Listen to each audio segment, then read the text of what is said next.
And hello, everybody, and welcome back to another episode of the DoDcast Postgame Show. I'm your host, co-editor Ricky Keeler, and a tough game for the Nats today, falling to the Miami Marlins 4-3 in 10 innings. This game had a little bit of everything, a couple of rain delays, Nats blowing a couple leads, and really I think the story of this game is the bullpen. I think Dusty Baker, to be honest, and I know you hate second-guessing the manager in Game 3 of the season, but he mismanaged this one entirely. I think when you look at this game, and whether it was Sean Kelly giving up the two-run homer to JT Realmuto in the 8th inning, I think the one everybody's going to second-guess him for is the decision to put Blake Trinan in with 2 outs, the man on third, and Tyler Moore ends up getting the base hit to tie the game in the 9th against Blake Trinan. All in all, Dusty, I just don't think pushed the right buttons in this game. But I don't think it's all Dusty Baker's fault. I think you could pin part of it on him. The Nats offense hit 3 home runs, but went 1 for 9 with runners in scoring position. And you're not going to be able to win games that way more often than not with just 1 hit with men in scoring position. You can't rely on the home run every game, and it looks like that's what they did today. But we want to hear from you, of course, throughout the night, so feel free to send a question to the chat. I'm in the chat room here on the YouTube page, so you can check that out. Also, go to our Twitter page, @DistrictOnDeck, send me a comment, or you can like us on Facebook. Send a Facebook comment there as well. Let's start with some positives first, and I want to start with Gio Gonzalez. I thought Gio had a very good first outing. He goes 6 innings, 7 hits, 7 strikeouts, and 1 walk. Now, he didn't have a 1-2-3 inning. To be fair, nobody on the Nationals did. But think about this from this perspective. Every jam Gio got in, he found a way to get out of it. And I think that was impressive. He used his changeup, especially against Stanton, and got him to get some easy outs, including a jam ground ball out you rarely see from Stanton. He got the double play ball needed at times. He got bored with the breaking ball in the 6th inning right before the second rain delay. That was a huge out with runners at the corners.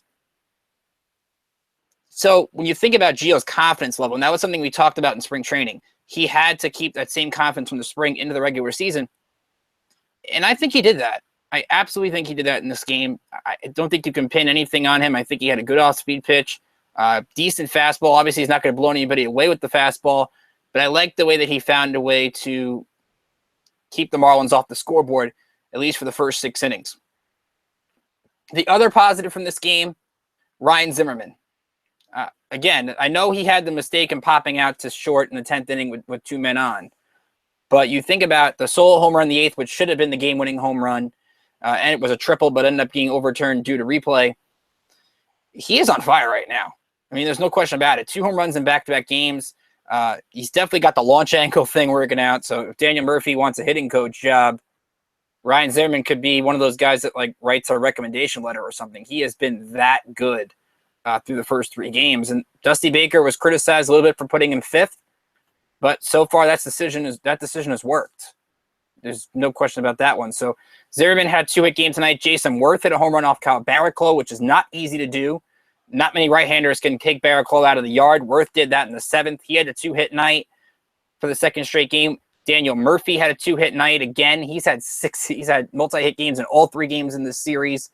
So the offense, I think, has done okay. They've hit a lot of homers, but they've got to find a way to do the little things to get some wins with nights when they don't have the long ball. Adam Eaton even hit his first home run in the 1st inning off Tom Kohler, but Kohler settled in and did a really good job. 5 innings pitched, 1 run, 4 hits, did walk 3, struck out 4, but a lot of the walks were intentional. We saw a lot of situations in this game where it was strictly, here, take the signal, go to first base. And yes, it's great. It takes some of the pace off the game, but at the same time, you're wondering what's the deal there. There's a situation, I don't remember the inning, where there was 2-1 on Realmuto and they walked him. When you get to 2-1 in the count, don't you, in that situation, I think it was the 6th, don't you just pitch to the guy? Like, the count is 2. I think you're too deep in the count. At 2-1, it's not like it's 3-0, then yeah, you just put him on. You have a strike on the guy. And then Dusty doesn't walk him in the 8th, and it backfires, and Realmuto, it's a game-tying 2-run homer. Now, you could make the case, and somebody did to me on Twitter, that you leave the base open. But I would argue from the standpoint of you find a way to get Bour out all series, although Bour ends up getting the game-winning double in the 10th. Why not put Realmuto on and take your chances with Bour? Now, it probably hurts Nats fans a little bit to watch Tyler Moore get the single in the 9th inning to tie the game. And you thought that the Nats played this correctly. The Marlins don't have another left-handed hitter on the bench. They used it up with Ichiro. They didn't have another lefty in the bullpen. And I think it worked for the most part in this series. I mean, the starting pitching was good. Strasburg was good. Roark was good. Gio was good. So many positives you can take from these 3 games. Trey Turner hasn't gotten going yet. He had a great swing in the 9th inning, but he lined it right to Bour, who doubled up Adam Lind. And FP gave a lot of criticism to Adam Lind, which is kind of surprising. Coda Glover pitched the scoreless 7th inning. Wasn't pretty by him, but he had some nasty movement on the off speed. Sean Kelly, of course, we talked about, had some good sliders working against Stanton, gives it the home run to Realmuto. And a lot of people think right now there's a question with Sean Kelly's health. I think there's a lot of games that have to play out, but it's something to keep in the back of your mind because Kelly warmed up those first 2 games, and he wasn't used until tonight. And Dusty wanted to get everybody in, and I understand that. But with Sean Kelly and the 2 Tommy Johns, you have to be really careful. When you warm him up, more often than not, you should use him. And I think that has to go on Dusty Baker's criticism list as well. The decision, Kelly was going to pitch eventually, but warming up the first 2 games and now throwing him into this game, not exactly the best position to be in. Sammy Solis struggled a little bit in the 9th inning. He walked to Denny Echeverria, then gave up the single to Dietrich. I thought he was good against D. Gordon. You knew Gordon was going to bunt. He threw a nasty knuckle curve, then threw a fastball, and somehow got a double play on D. Gordon, which is not easy to do. Problem is, Dusty then takes Solis out of the game, which you get righty-righty. But with Solis having the hot hand right there, he's throwing 97. And you want to say Blake Trinan, you would think, for tomorrow. Remember, there's still 159 games to go. It's not about just trying to get Blake Trinan every save possible. And that's where you end up with a loss like tonight. And I think that's the most frustrating thing when you take a look at what's going on with this bullpen. Joe Blanton comes in. He gets a double play on Ozuna after the infield single to Stanton. But then Realmuto, the 2-out base hit, and then Bour doubles down the left field line. And that's basically your ball game. So the Marlins get the win 4-3 in 10 innings, 4 runs, 14 hits, no errors for the Marlins, 3 runs, 8 hits, no errors for the Nationals. David Phelps gets the win in relief through 1 inning, gave a hit and walked the batter. Joe Blanton gets the loss to go to 0-1. And A.J. Ramos, his first save of the season, and Ramos is automatic almost against the Nats in his career, 11 for 12 in save opportunities. So when the Nats see A.J. Ramos, more often bad things are going to happen like they did tonight. Let's take a look around the division real quick. Obviously, the rest of the division ended before the Nats game did. The Phillies lost to the Reds 7-4. So the Phillies lose 2 out of 3 to Cincinnati. They'll host the Nationals for their home opener tomorrow afternoon. And the Mets bounce back and beat the Braves 6-2. A win for Matt Harvey. Wilmer Flores hit a home run in that game. So the Mets win 2 out of 3 from Atlanta. So you get the Mets and Nats at 2-1. And the Phillies, Marlins, and Braves at 1-2. So there's your early look at the NL East standings. A couple other interesting. Cubs had a nice comeback win over the Cardinals today. And I think Nolan Arenado had a 9th inning home run for Colorado in their 2-1 win over Milwaukee. Rockies have looked good early on through 3 games. We would talk to you about minor league action. We want to do that a little bit more. And Ron chiming in, FP was right on Lynn. Never put yourself in position to be the last out. Would agree with that one, especially in the tie game. And you're the trail runner. So FP nailed that one. We would talk to you about minor league baseball, but we can't because all 4 home openers were, well, not home openers, but all 4 openers were rained out tonight. A lot of bad weather in the Northeast, and we hope everybody's safe, of course. So they'll start up their seasons. I think Syracuse are starting on Saturday. Harrisburg, Potomac, and Hagerstown right now are supposed to start tomorrow. So feel free to, we're going to try to update you as best we can, whether it's on these shows or through articles, what's going on in the minor leagues. So we want to wish best of luck to Syracuse, Harrisburg, Potomac, and Hagerstown on their seasons. Eric Fetty, I think, is supposed to pitch Saturday in one of the doubleheaders for Harrisburg. Joe Ross is supposed to pitch Sunday for Syracuse. The big news regarding the 5th starter spot, it sounds like Jeremy Guthrie is going to start Saturday against Aaron Nola. I'll be on the live tweet and the post game for that one. That should be interesting. Nola's got a nasty breaking pitch with the curveball, but he's struggled against the Nats in his career, hasn't won a game against Washington. But here's another problem that I think the Nats have. They need Max Scherzer to go 7 innings tomorrow because there's no long man. You've burned most of your bullpen tonight, and you've used Trinan for 3 games in a row, 2 days in a row, so it doesn't sound like Trinan would be available, I would think. So you need Max to be Ace Scherzer tomorrow because you don't have a long man in that bullpen. And that's where not having the long man. Now, you have guys that can go multiple innings like Blanton, Romero, Perez, but can you really go to those situations? I think is a question you have to ask yourself. Does not having a long man hurt the Nats in that regard? We'll find out, though. It'll be a good pitching matchup, 3:05 Eastern, Friday afternoon, Max Scherzer against Vincent Velasquez. Scherzer has never lost to the Phillies since he's worn a curly W uniform. So that's a good sign. Velasquez has good strikeout stuff, had 152 strikeouts last year.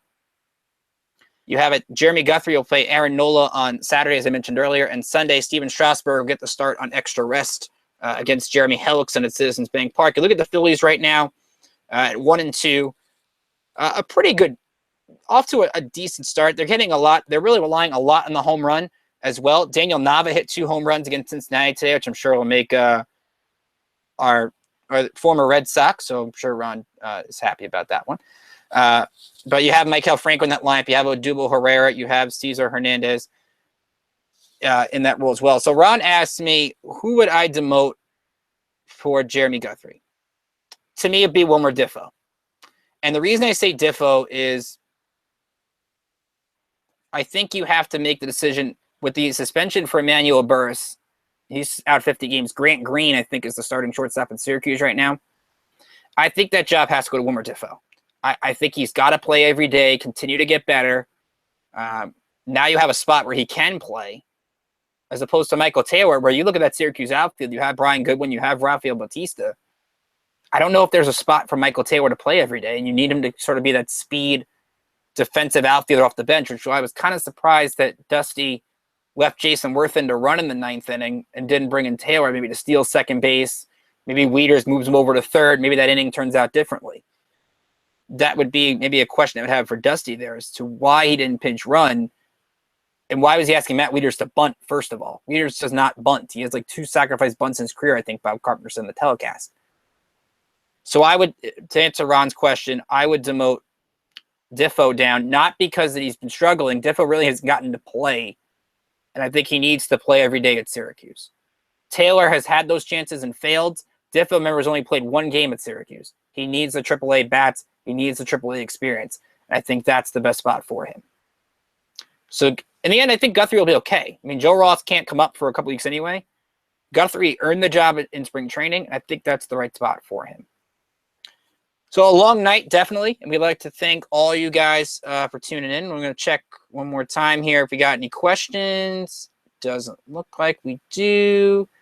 Ron's happy about Daniel Nava. That's great. Not really. No, I'm only kidding. So we got a couple cool articles out on the site we want to tell you about. I got a minor league preview of all 4 affiliates for you. Updated it with the postponements, but it's still a good article. I recommend you check it out. We're going to have a reaction from this game from Ron Juckett tomorrow. He's going to be with you for the live tweets and the post game. So you'll find if you miss any part of the DoDcasts, we put them in the next day's reaction. So you can always catch up on them in the morning if you miss it. We put all the video clips on our Facebook page. So please go to our Facebook page, like it, subscribe to our YouTube channel. We've having a lot of fun doing this. Remember, we want to hear from you. If you have a thought that you want to share throughout the night, please feel free to send us a tweet, send us a comment. We'd love to hear from you. The show is for you. I mean, that's really what we're trying to make this an interactive post-game show. We'd love to get your questions, your comments, your feedback. So what I would take away from tonight, Gio was strong. Ryan Zimmerman continues to swing a red-hot bat. Murphy's on fire right now. Most of the offense has gotten it together.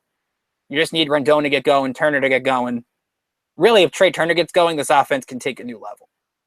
And it's only 3 games. I'm not worrying about Trey Turner just yet. And I also think the bullpen.